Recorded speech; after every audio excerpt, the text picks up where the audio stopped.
O'zbekistondan kelgan oshpaz Saydaliyev Abror har kuni ertalab Urumchida quyosh nurlari birinchi nurlari bulutlarni yorib chiqqanda men shahar bilan xil gaplashaman.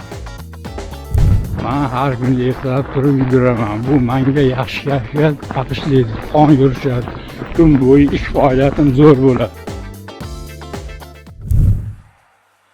Sherzod, obedga qozon kebab tayyorlaymiz mehmonlarga. Xo'p bo'ladi, tayyorgarlikni boshlaymiz unda. Har bir tarkibiy qismi, har bir ziravor mening his-tuyg'ularimni ifodalash uchun mening tilim. Meni eng sevimli tayyorlaydigan taomim bu qozon kabob. Qo'yni eng yaxshi joyini solib tayyorlayman. O'zbek speslaridan solib, o'zgacha ta'm va o'zgacha mazza beradi. Mana bu bizning milliy taom qozon kabob. Yeb ko'rib, mazasini ko'rasizlar. Yoqimli ishtahasiz. 这个菜好好吃啊！ Har safar mijozning tabassumini ko'rganimda men juda xursand bo'laman.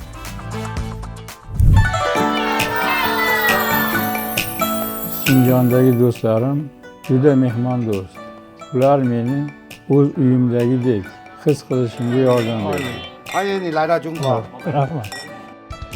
Biz birgalikda ishlaymiz va bayramlarni birgalikda nishonlaymiz. Xuddi oila kabi.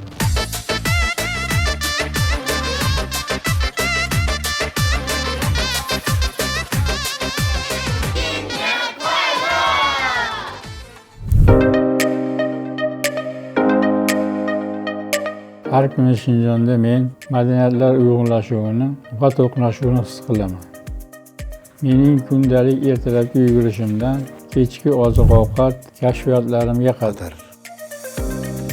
Urumchini kaboblari zo'r, ta'mi o'zgacha, yumshoq, zo'r. Ularning barchasi bu joyni yanada ko'proq sevishimga olib keladi.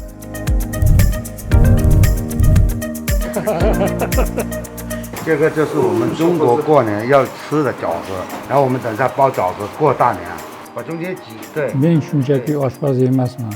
Men oilaning bir qismiman.